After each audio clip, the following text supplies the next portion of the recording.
welcome to the second episode of my podcast series Root Cause Healing.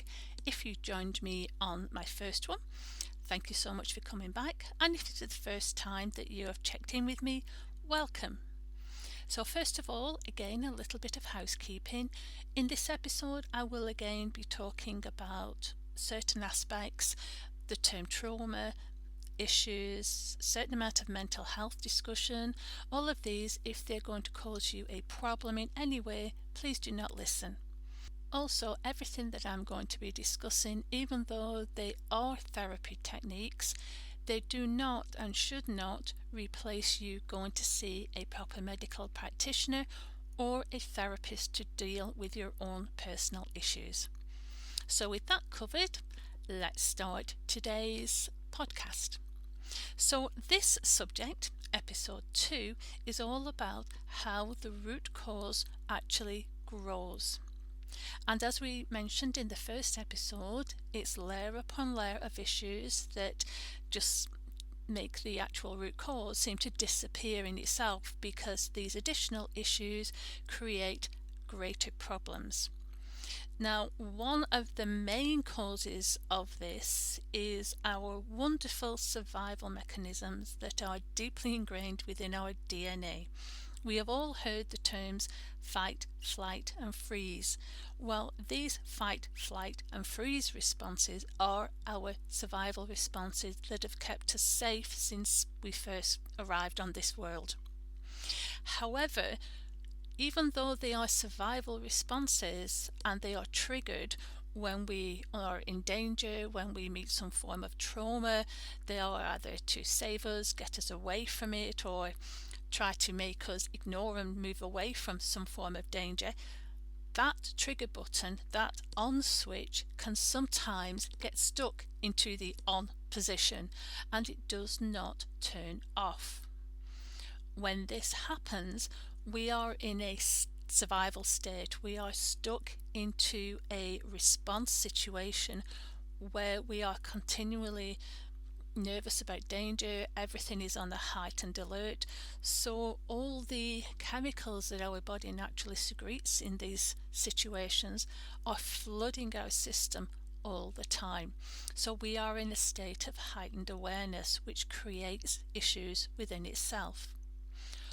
What is important, and what is a big important part of root cause therapy, is actually to identify your own particular response. Within the fight, flight or freeze response, we have a natural leaning to one or the other. So the fight response, as the term states, fighting, it's where we stand our ground, we defend ourselves, we do not give in. The flight response promotes an impulse to remove ourselves from that area or situation. It's the runaway, basically. It's to get away, not address, move away from. And the freeze response is basically an inability to react. We ignore, we will not accept. So taking into account what I've just explained, if you think of yourself in a situation, shall we say, taking back to our example in episode 1 of the person hurting their back, if it's a fight response that person has, then that person is not going to accept. That person will keep pushing the limits. That person, even though they have a major injury, will not rest, will not pace themselves. It's going to make the recovery aspect of that person's injury worse, because if they've got a back injury, they're not going to rest, they're not going to let the muscles or the joints repair themselves because they are overdoing it. If you've got a flight response that wants to remove yourself from that area or situation, if you're in pain, you're not going to push yourself. If you feel that there is going to be a problem, you're not going to put yourself in that situation. So the flight response here will be you avoiding everything.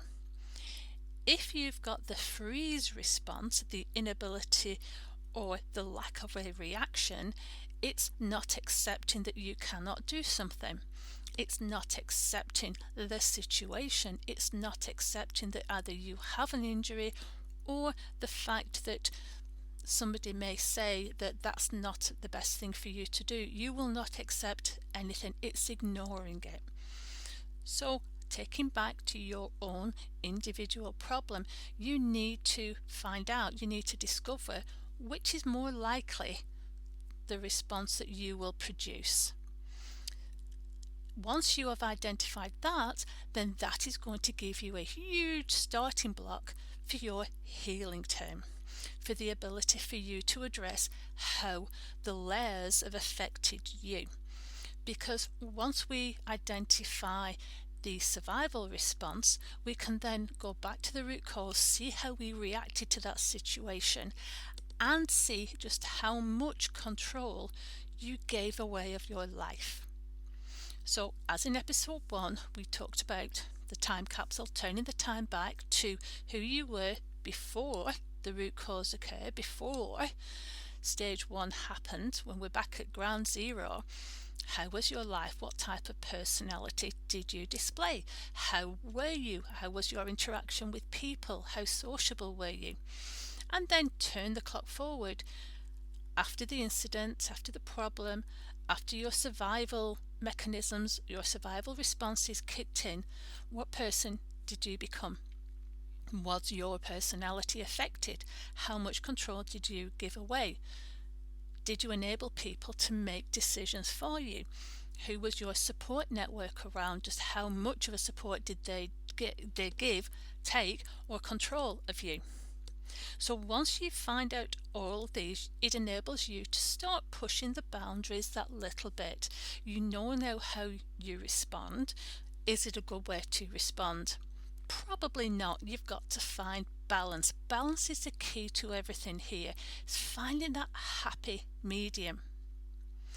What I would like to say at this point, no matter what has happened in your life, one of the biggest hurdles is actually accepting that it happened, accepting that you maybe didn't make the right decision, accepting that you have a problem, accepting that you quite possibly are injured or have a health issue. It's accepting what has happened. Once you accept, then it allows you to start moving forward. The acceptance, the taking in of your survival response, moving forward to see just how much of your life you've given away to allow other people to make them decisions for you, and moving to the next rung of that ladder. No matter what has happened in your life, you're still here. No matter what decisions you may or may not have made in your life on your own, it's taken you to this point. You are a survivor. Accepting what has happened is not a failure. You didn't make a mistake. You had a lesson to learn. Knowing that you've taken one path instead of another, knowing what has happened to you has brought you to this point in your life.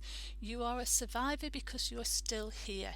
You are now taking control of your life to move forward. So peeling back the layers that has happened has brought you clarity, brought you to a moment of understanding that's going to allow you to take charge of your life and to understand yourself better. It's understanding what happened to you. It's understanding how your body reacts into certain situations. It's understanding what triggers you, where you reacted, and where you could have taken maybe a different decision or a different step. With understanding becomes wisdom. With wisdom is the ability to move forward with your life. So on that point, thank you once again for joining me. If you would like any more information about what I do or more information on root cause therapy, please see my website www.soleilhealing.co.uk, or you can find me on YouTube, Instagram or Facebook under the name of Soleil Inner Voice. Thank you once again, and please join me in episode 3. Goodbye.